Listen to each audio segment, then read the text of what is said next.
So remember we looked at Sartre's existentialism mostly from the standpoint of his views on free will, but I said we also wanted to look a little bit at what he says about ethics, and also about humanism, about what human beings are.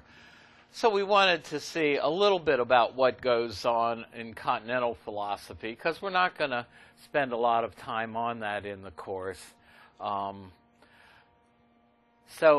Sartre wrote that little article on which the PowerPoint is based, Existentialism as a Humanism, basically to answer some criticisms that it gives us a very negative view of human nature, that existentialists make morality a matter of individual choice. He tries to be more positive in this. However, I really personally don't think he succeeds in answering the objection that he makes morality a matter of individual choice. I and other writers who have written on this subject, still think he's peddling to us some form of subjectivism, the view that morality is relative to each and every individual person. It's hard to see how he does not do that when he talks about a soldier trying to decide whether to order an assault, and even though some of his soldiers are going to get killed, and he's trying to decide what the right thing to do is. Well, when Sartre says it's his choice that gives value to whatever decision he makes, isn't that like saying it's his deciding to do A that makes A right, whether it's assault the machine gun nest or not, and not that it's right antecedently. In other words, his own individual choice makes it right. The same thing with Sartre's student, who's trying to decide whether to stay and help his ailing mother in France or go to England and join the Free French there and eventually invade France to help free them from the Nazis.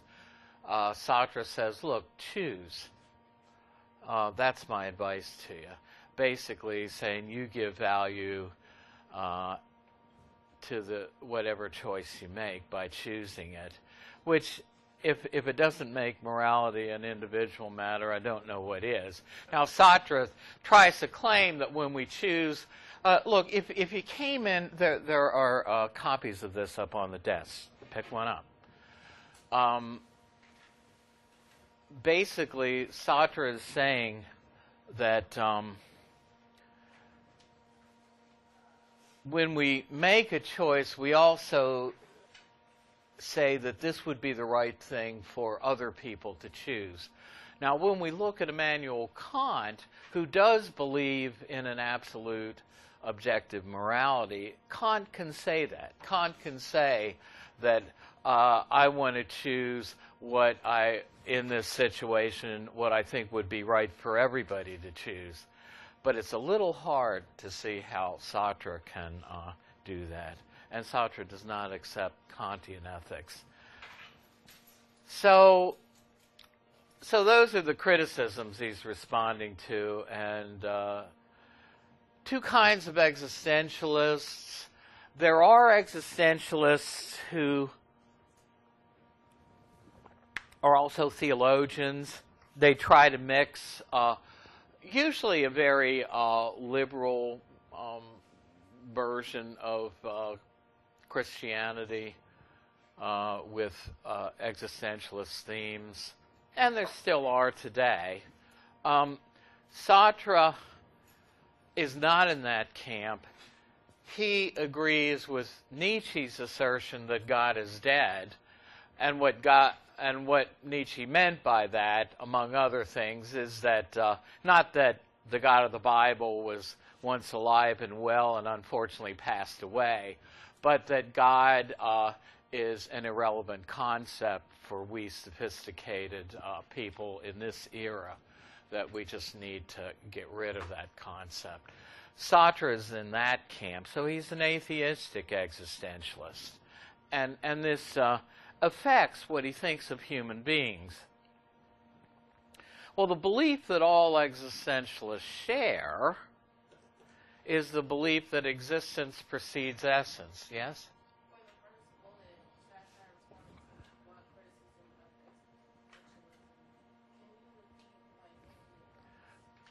Well, okay, the criticisms were that existentialism makes morality a matter of individual choice, and that existentialism caters to the negative side of human nature by talking about concepts like anguish, he tries to be a little more positive in this. He tries to kind of, put a humanistic slant on it. Humanism is the view that man is the measure of all things, but that tends to lead to a very relativistic morality. So,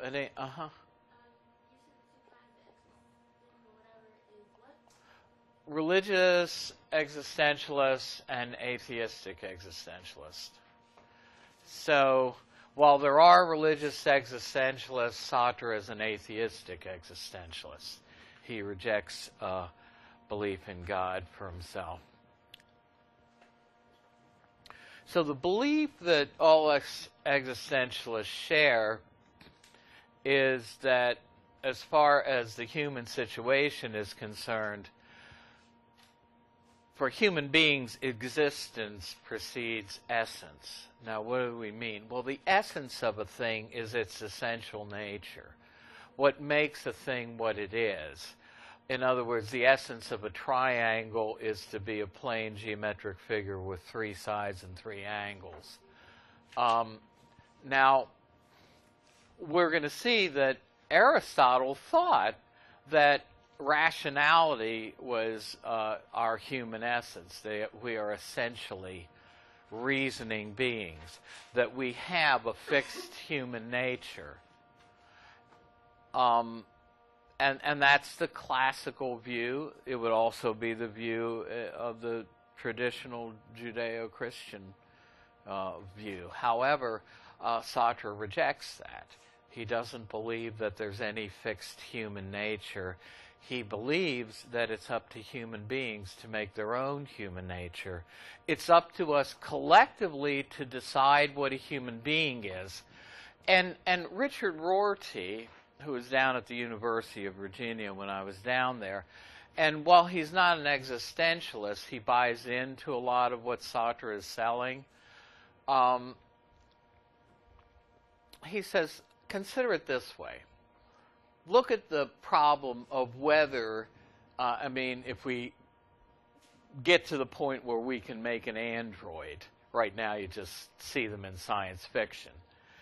But if we can make an android and we debate whether an android is a human being, Sartre Sartre would say the same thing, but Rorty says that question would be settled not by our finding out something very deep and technical about androids that will tell us once and for all whether they are or are not human beings. That question will be answered if we collectively decide to let androids into the fold.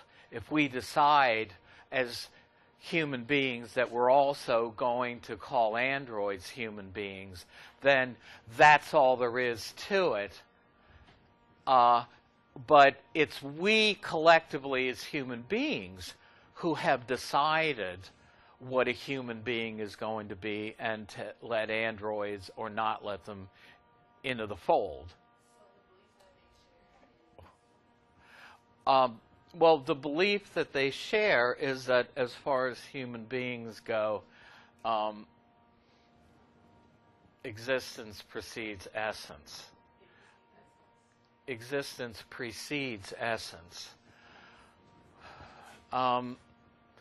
So, for Sartre, there is no pre-existing human essence. We first exist. We're here. We're existing. Then we collectively and individually define our essence. In other words, you decide, hey, I want to be a nurse someday. I want to be a teacher someday. I want to be a novelist. I want to be a professional athlete. We decide what we want to make of ourselves, and then here's where free choice comes in. We make the choices along the way that are consistent with developing that essence in us.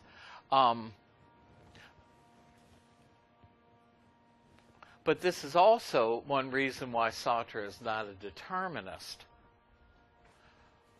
Causes precede their effects. But what causes me in the future, if I want to get in the nursing program, to say, well, but I got to take a liberal arts course, a philosophy course. I don't know if it's required.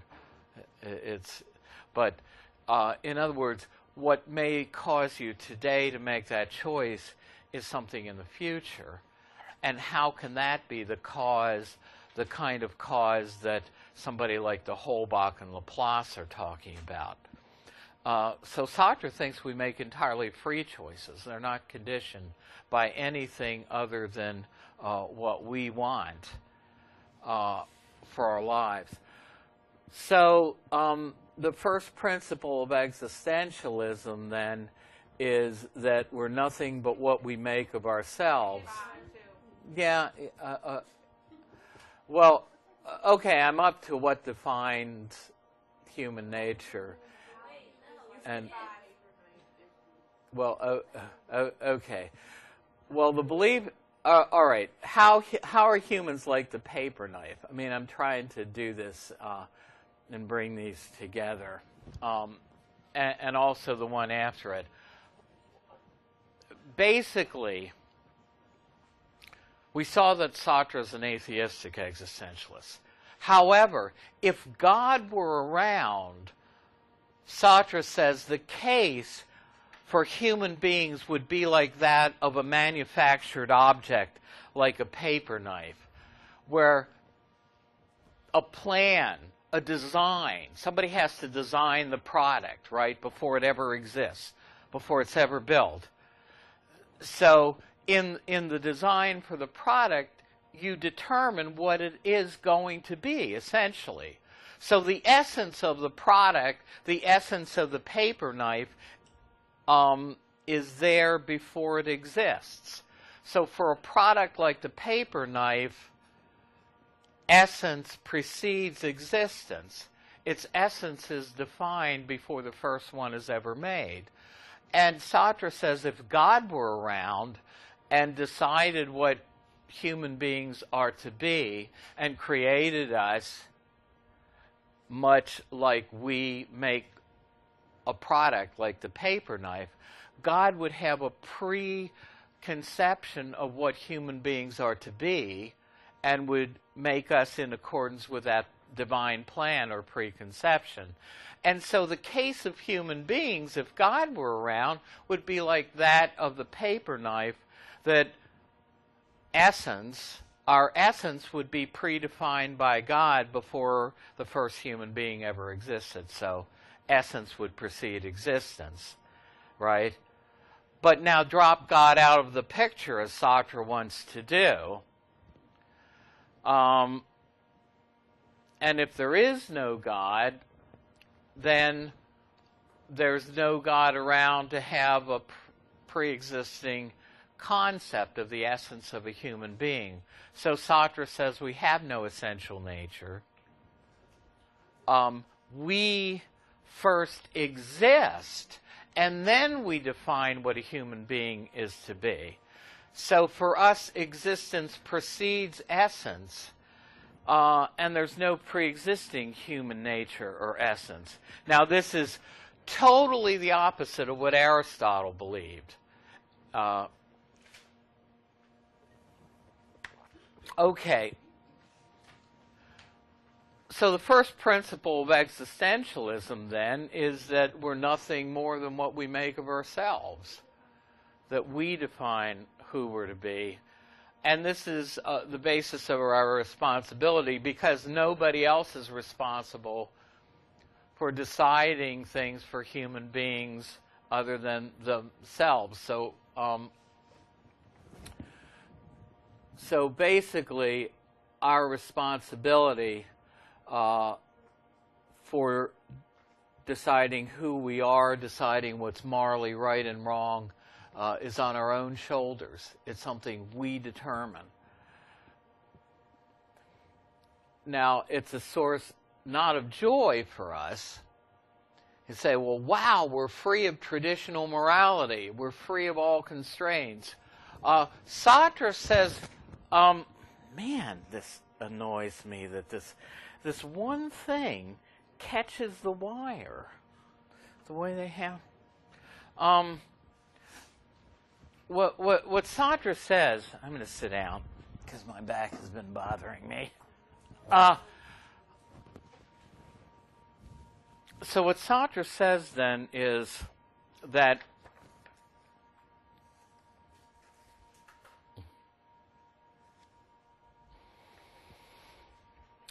when we realize the responsibility is ours to define what we are as human beings, to determine what's morally right and wrong, and that we can freely choose any options, this is a tremendous responsibility from which we want to run.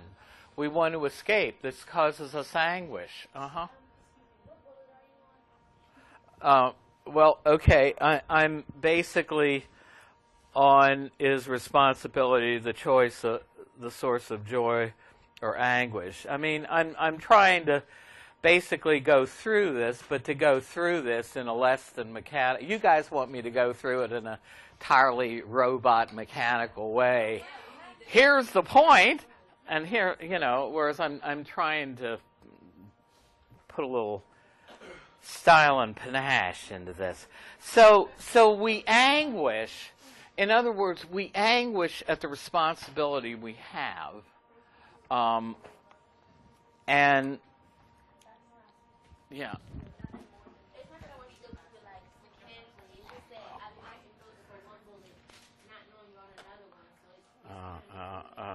Okay. Well,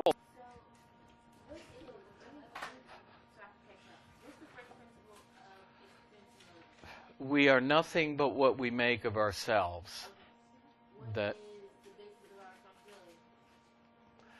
Okay. Well, the basis of our responsibility is that we alone have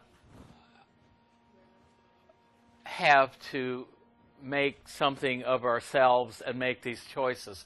There's no God around to determine them for us. There's no pre-existing morality. All of the responsibility for who we are as human beings lies on us. And we anguish at that, Sartre says. We don't want that responsibility. And here's where free will comes in. Sartre says the way we try to escape that responsibility is to pretend that we're not really totally free to make the choices that we make, that we're somehow determined. In other words, if we, like Clarence Darrow or like Laplace or like the Holbach said, hey, we're determined in everything we do, Sartre would say, you're just acting in bad faith. And so the number one no-no in existentialism, even though there's no, is do not act in bad faith. I mean, to give you an example of it, remember, Sartre has no traditional morality. He has absolutely no basis from which to judge a gay lifestyle to be morally inferior to any other sexual lifestyle, even though he was straight. But, yes. Well, okay. I mean, they're up here. Pass on. you know. But Sartre uses the example of someone who's gay, who's a homosexual, to get out his view of free choice and to illustrate what he means by being in bad faith. He says the homosexual says that not that he made himself what he is by the choices he made in his life, but that he was somehow determined to be homosexual. Now, this is, of course, the line that most people who defend gay rights take, that we are determined in our sexual preferences, whatever they turn out to be. But you could see that Sartre took the absolute other point of view. So he says, what makes this homosexual to be in bad faith is not that he's a homosexual, because Sartre has no traditional morality from which he could judge homosexual lifestyle to be morally inferior to any other lifestyle. But he says what makes this guy in bad faith is that he will not admit that it's his own free choices that made him what he is, that he thinks he was determined to be what he is. And that's just one example he gives. But the idea is we want to run away from making choices and escaping our responsibility. So that's what bad faith is. And it's a reaction to the responsibility that we have and that we try to escape it. Now, being in itself versus being for itself. Well, basically, we're not going to spend a lot of time on this, but being for itself is the dynamic concept of human existence that Sartre has. That describes the existence status of human beings. We are for ourselves when we make choices for ourselves that determine who and what we are. The being of rocks and trees and things in the natural world is being in itself.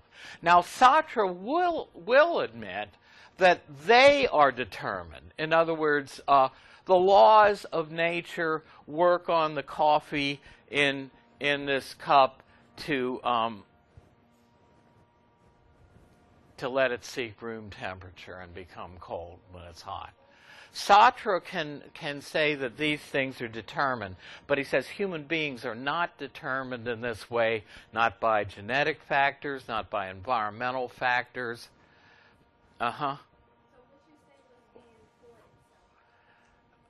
That's the existence status of human beings. We're being for ourselves. Again, existentialists and people in the continental tradition love to multiply terminology ad nauseum, and in ways that often aren't very well thought out or careful. I come from a totally different tradition in philosophy that wants to be careful with introducing new concepts and with trying to carefully define them.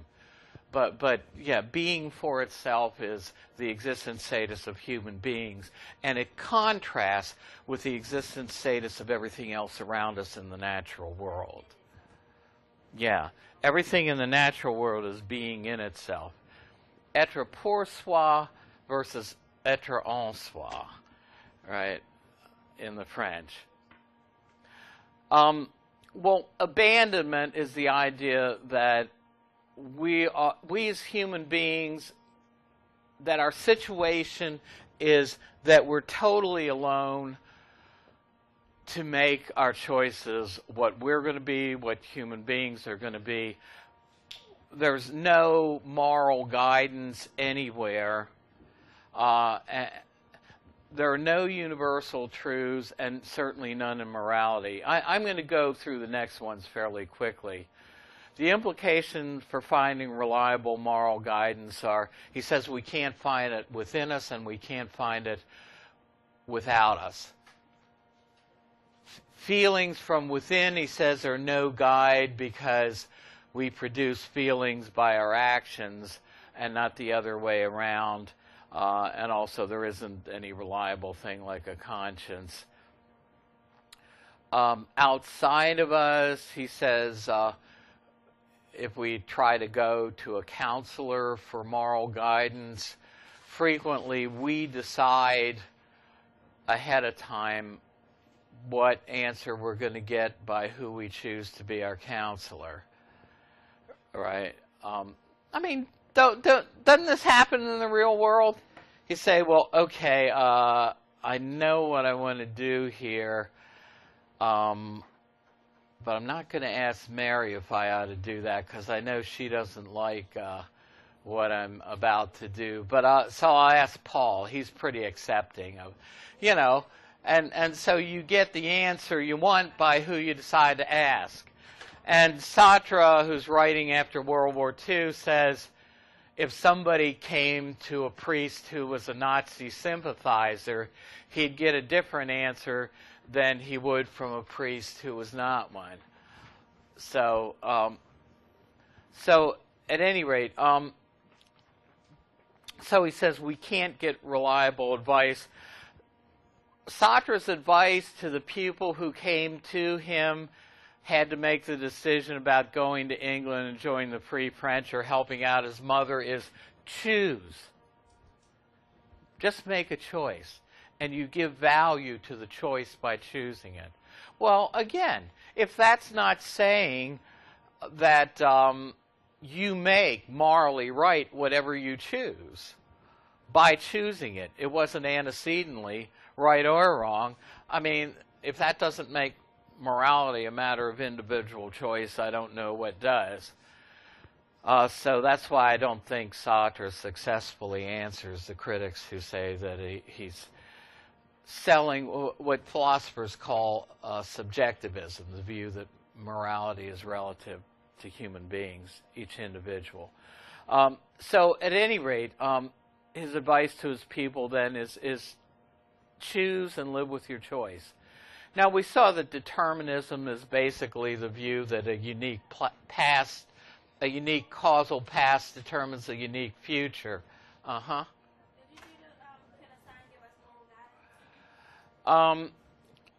No, but he what he tries to say is if something happens and we take it as a sign that we should do A rather than do B, he kind of says, well, it's just our subjective decision that interprets it as being a sign. But so he doesn't really think that there are signs that are going to show us, you know, the universe isn't going to give us any assistance in knowing what to do morally, you know. The answer is no, a sign cannot give us moral guidance because he thinks signs aren't really out there objectively. We just might take something as a sign, you know. So, well, determinism then, a unique causal past determines a unique future. If all the causes in our past were the same, we would do the same thing. And this applies to human beings as well as the natural world. So is Sartre a determinist? Well, of course not. He's the exact opposite. His view is called libertarianism. And we don't mean the political theory that just says that we want less government. But libertarianism in this context means that nothing forces us to make our choices, that we are entirely free. Well, determinism is the view that everything we do is causally determined by our past, by the causes operating in our past from our genetics, from our environment, atoms and molecules banging into one another, and that a unique causal past means a unique causal future, that if causes in your past were responsible for your choosing to do A, then if those causes repeated themselves, you had to do A, right?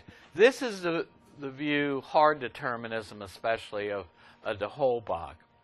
But Sartre, if somebody asks Sartre, well, what's your basis for saying that we're totally free? Here's where Sartre is not going to read scientific journals or Scientific American or something to find out what he ought to believe as a philosopher. Sartre says, my starting point in philosophy is the same as we'll see Descartes' was, my own inner subjective experience. So note, while de Holbach and Laplace don't place any weight whatsoever on the gut level feeling we have that we're really making free choices. You know, de Holbach would say we're just kidding ourselves. We're not free, we're determined in everything we do. Whereas Sartre would say, no, my starting point is not a scientific journal, it's my own inner experience which tells me that I make absolutely free choices. And so Sartre's not a determinist, and he says we're condemned to be free. In other words, whether we like it or not, our choices are free, and we have the consequent responsibility for those choices. Now, one of the things that I think our choices are not as free as Sartre suggests is what he calls our facticity. Now, here I think Sartre gives the game away. When we studied Sartre in a graduate seminar, one of the comments of my graduate school professor is, where's the body in all this? Where's the causal influence of our own anatomy on our choices? You know, Sartre wants us to be free of everything, but then he says, okay, I am constrained in some of my choices. I can't decide to walk across North Avenue and have a car hit me and I don't get hurt, right? I can't decide to drink a deadly poison like cyanide and not get hurt by it. Pardon? Calling him a what?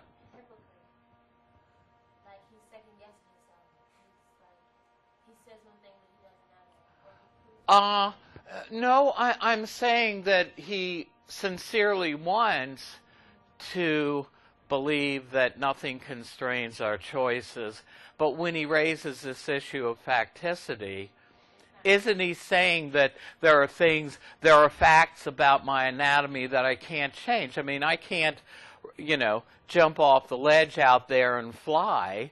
And that's a fact about me that I'm not going to change by trying to make a different decision. Now, Sartre says, well, I can choose not to cross a busy street or not to drink the poison, but that's kind of a red herring. That's beside the point. I mean, it's missing the point. The real point is, yes, but there are facts about my own human nature that mean I can't fly without an aid. I can't drink cyanide and live. I can't walk across the street. In other words, there are causal influences on our choices, even though Sartre wants to claim that we're utterly free. Yeah. Well, yeah, I think that we really are constrained by things in this world, like our own anatomy, that our choices aren't as totally free as Sartre makes them out to be, that we really are influenced by, our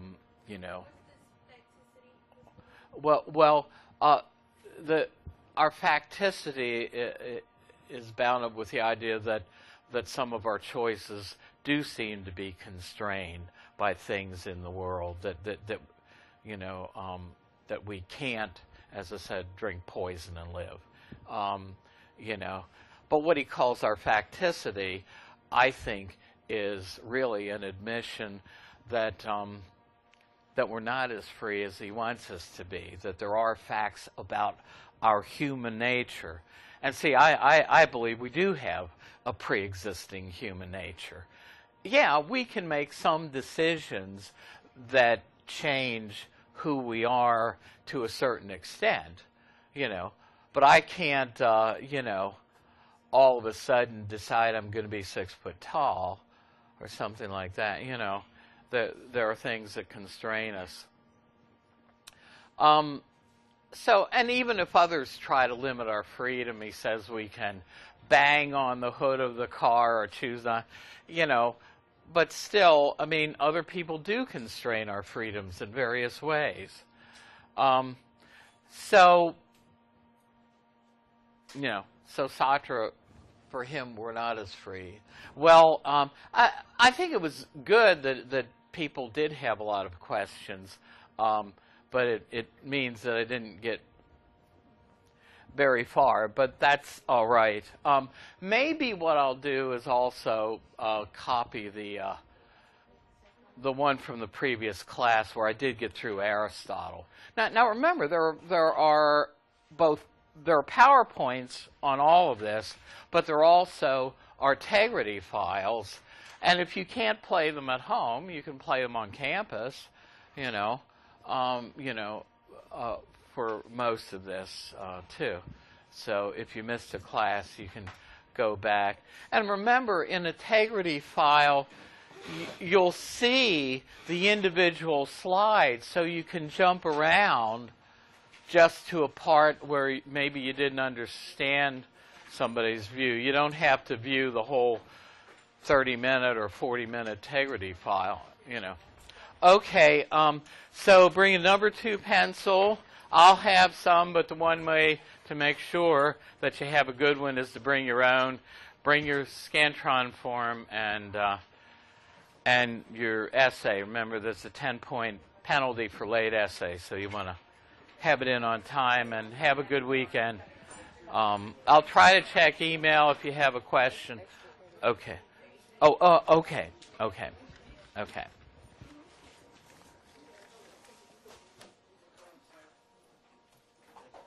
You have a good weekend. Yeah, same to you.